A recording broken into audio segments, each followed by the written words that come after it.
फिर से बहुत बहुत स्वागत करता हूं आपका आपके अपने YouTube चैनल गोपन क्लासेज में। दोस्तों, हम पाचन तंत्र के बारे में अध्ययन कर रहे थे और पाचन तंत्र के बारे में हमने जान लिया था कि आहार नाल के कौन कौन से भाग होते हैं, आहार नाल के कितने भागों में बटा होता है।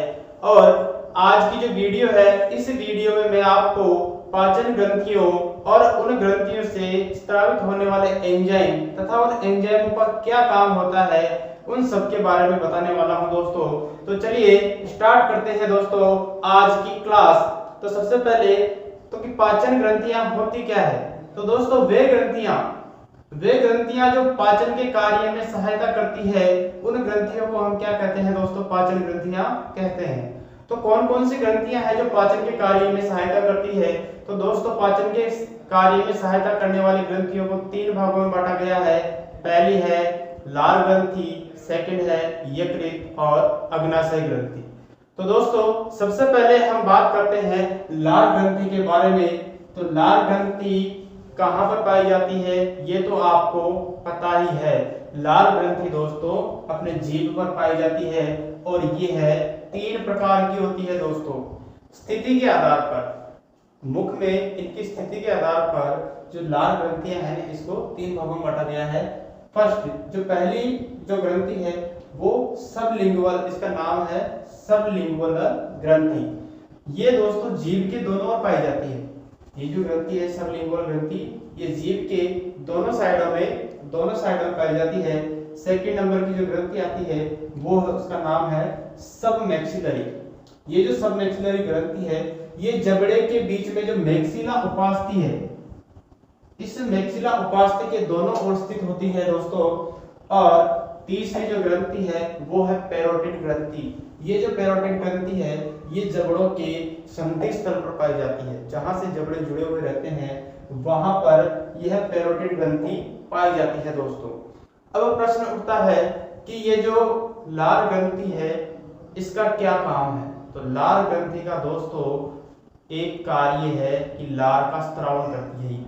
लार क्या होती है, लार एक चिपचिपा पदार्थ होता है, तरल पदार्थ होता है दोस्तों, जिसमें 99 यानी कि 99% तो क्या होता है, जल होता है और 1% में उसमें क्या होते हैं, एंजाइम। अब एंजाइम होते हैं तो कौन कौन से एंजाइम होते हैं, तो आइए देखते हैं हम कौन कौन से एंजाइम होते हैं। तो लार ग्रंथि में जो उपस्थित एंजाइम है दोस्तों, इनका नाम है टाइलिन और एमाइलेज एंजाइम। ये जो टाइलिन और एमाइलेज एंजाइम है ये लार में उपस्थित रहते हैं और इनका क्या काम होता है इसके बारे में भी हम अब जानकारी। लार के बारे में कुछ महत्वपूर्ण तथ्य जो परीक्षा की दृष्टि से बहुत ही महत्वपूर्ण होते हैं, उनके बारे में भी एक नजर अपन देख लेते हैं। तो दोस्तों सबसे पहले तो लार का जो पीएच मान है उसके बारे में अपन जानकारी कर लेते हैं। तो लार का जो पीएच मान है दोस्तों वो 6.8 से लेकर के 7.2 तक होता है। जब अपन खाना खाते हैं या खाना नहीं खाते हैं, खाना खाने से पहले और खाने के बाद, तो इसका जो पीएच मान है वो होता है 6.8। और जिस वक्त अपन खाना खा रहे होते हैं उस समय जो लार का पीएच मान होता है वो होता है 7.2। इसके अलावा दोस्तों एक मनुष्य में एक दिन में जो लार का स्रावन है वो 1 से 1.5 लीटर तक होता है। लगभग 1.5 लीटर तक एक दिन में लार का स्रावन होता है। इसके अलावा जो लार में है दोस्तों एंजाइम जो है वो दो प्रकार के होते हैं। कौन कौन से, एक तो लाइसोजाइम एंजाइम होता है दोस्तों जो आंसुओं में और पसीने में भी पाया जाता है। और इसके अलावा दूसरा जो एंजाइम है वो है टाइलिन एंजाइम। टाइलिन एंजाइम एक इसका बहुत ही महत्वपूर्ण कार्य होता है दोस्तों कि जो स्टार्च होता है, जो इस स्टार्च को ये क्या करते हैं, टाइलिन एंजाइम, इसको जिसे हम एमाइलेज एंजाइम भी बोलते हैं, ये स्टार्च को माल्टोज में बदलने का काम करता है दोस्तों। स्टार्च एक जटिल शर्करा है जिसे माल्टोज में कन्वर्ट कर दिया जाता है। और बात करें यदि लाइसोजाइम के कार्य की, तो लाइसोजाइम जो है ये जीवाणुओं को नष्ट करने का काम करता है दोस्तों। भोजन में जो भी जीवाणु उपस्थित होते हैं उनको नष्ट कौन करता है, लाइसोजाइम। लार का जो कार्यस्थल होता है दोस्तों वो होता है मुख, यानी कि लार जीभ के अंदर, जीभ से स्रावित होती है, लार ग्रंथि से स्रावित होती है जो कि मुख में स्थित होती है। अतः सामान्य सी बात है कि भाई जो लार का जो कार्यस्थल होगा वो कहाँ होगा, मुख में होगा। इसके बाद अगली जो ग्रंथि है वो है अग्नाशय ग्रंथि। अग्नाशय ग्रंथि के बारे में एक बात आपको विशेष तौर पर ध्यान रखनी है दोस्तों कि ये जो ग्रंथि है ये एक मिश्रित ग्रंथि है। अब मिश्रित ग्रंथि कैसे, तो मिश्रित ग्रंथि इस हिसाब से दोस्तों कि अग्नाशय ग्रंथि अंतःस्रावी ग्रंथि का कार्य भी करती है और बहिःस्रावी ग्रंथि का कार्य भी करती है। अंतःस्रावी तो दोस्तों अग्नाशय में लैंगरहैंस द्वीप समूह नाम से एक संरचना पाई जाती है जिसमें अल्फा और बीटा नाम की कोशिकाएं पाई जाती है।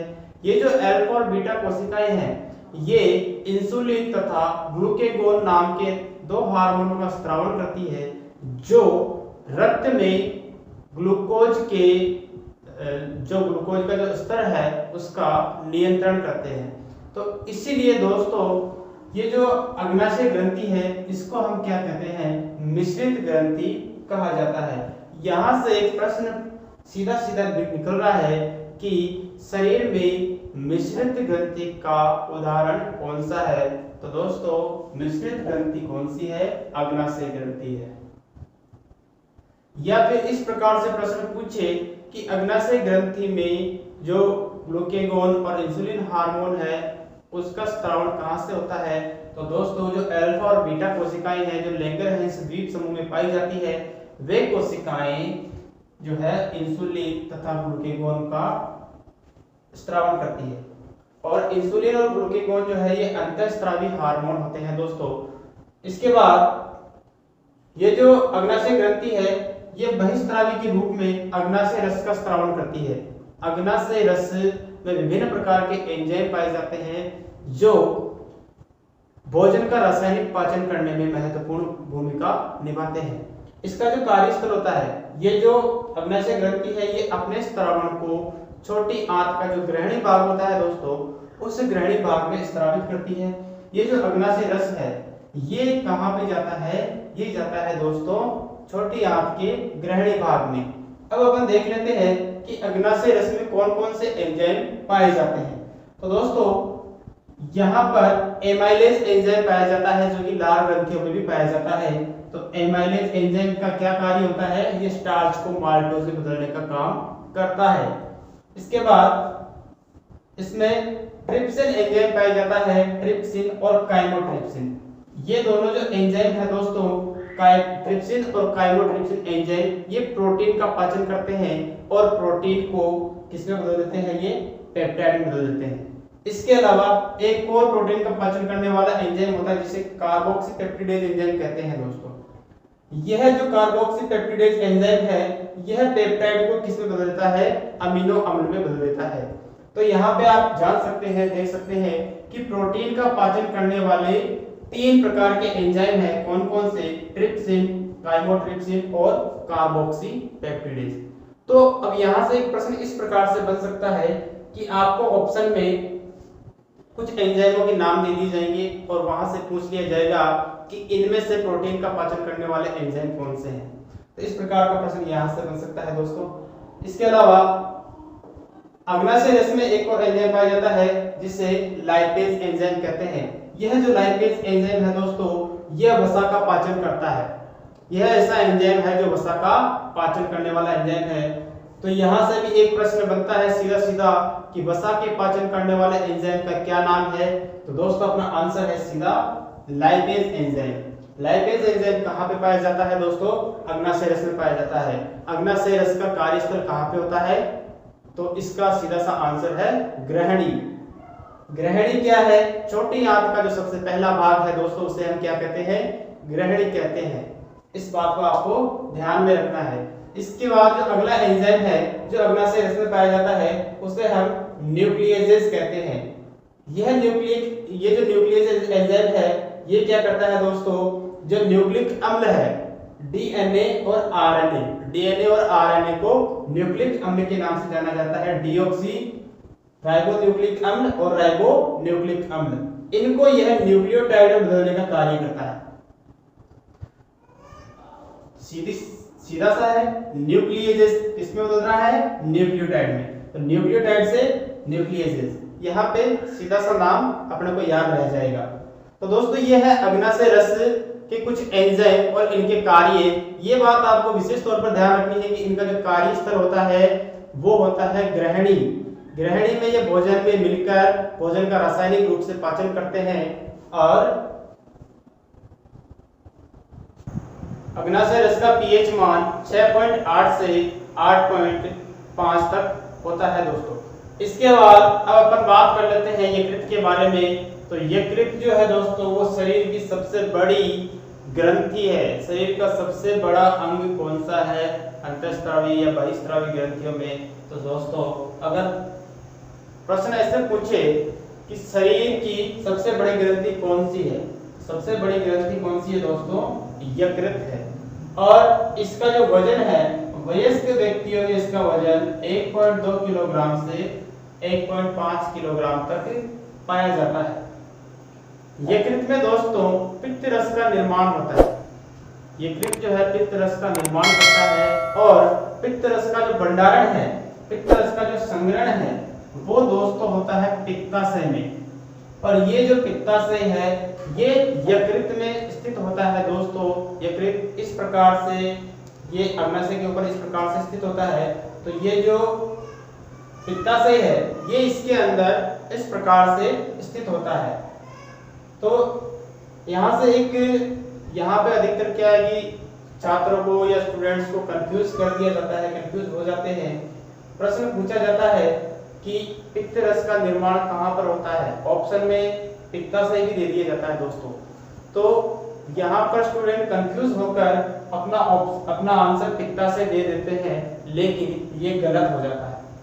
यहाँ भी ये बात ध्यान रखनी है दोस्तों कि यकृत में जो है पित्त रस का निर्माण होता है और पित्ताशय में क्या होता है? पित्ताशय में केवल उसका संग्रहण होता है दोस्तों। इस बात को विशेष तौर पर ध्यान रखनी है आपको। यहाँ पर इसका जो पीएच मान है, इसका पीएच मान 7.5 से लेकर 8.5 तक होता है, यानी कि इसका माध्यम कैसा है? क्षारीय माध्यम है। क्षारीय माध्यम है तो आमाशय से जो भोजन आता है दोस्तों उसका माध्यम कैसा होता है? अम्लीय माध्यम होता है।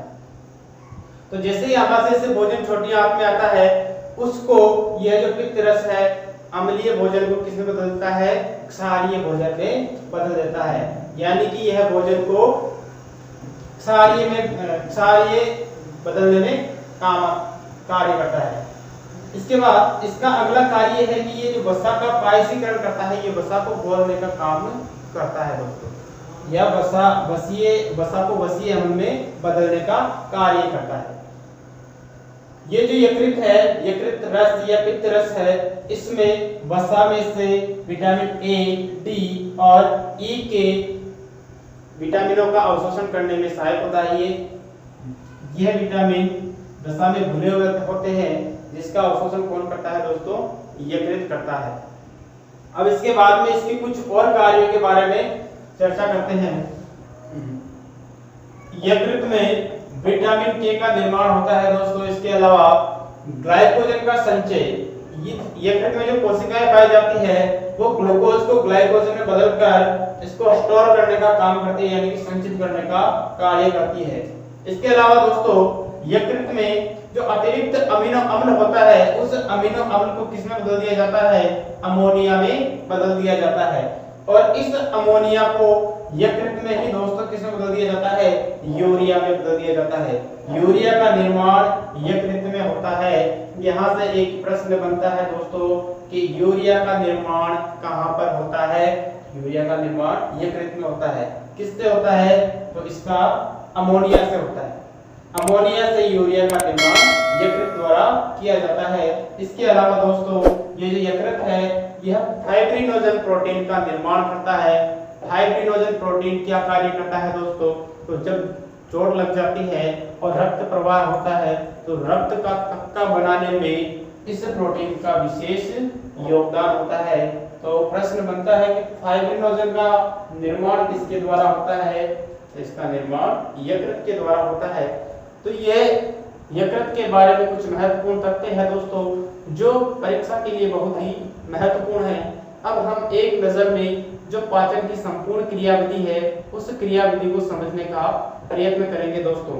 तो दोस्तों बात कर लेते हैं हम पाचन तंत्र की क्रिया विधि किस प्रकार से पाचन की क्रिया संपन्न होती है। तो दोस्तों जैसे ही हम मुंह में भोजन करते हैं सर्वप्रथम क्या होता है, दांत भोजन को चबाने का काम करते हैं और साथ ही साथ में जो जिह्वा पर लार ग्रंथियां होती है उसमें भोजन में लार मिल जाती है। लार में जो एमाइलेज एंजाइम होता है वो भोजन के स्टार्च को किससे बदल देता है दोस्तों, माल्टोज में बदल देता है।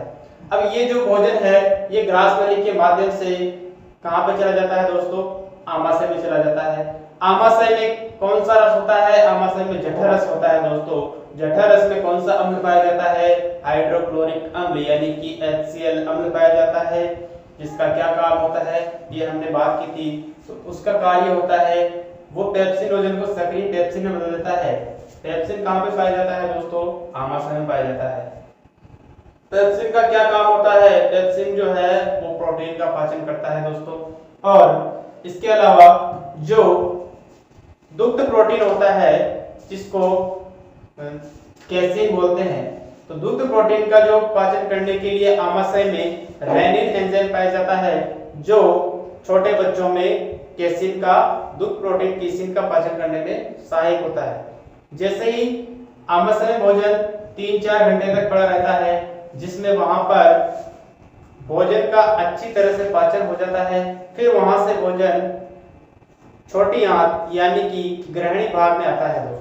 अब यहाँ से जो अपनी अंतःस्रावी ग्रंथियां जो पाचन ग्रंथियां हैं अग्नाशय और लीवर यानी कि यकृत, छोटी आंत में इनसे पित्त रस और अग्नाशय रस का जो नलिका द्वारा छोटी आंत में रसायन आते हैं और भोजन का पाचन रासायनिक रूप से छोटी आंत में संपन्न होता है।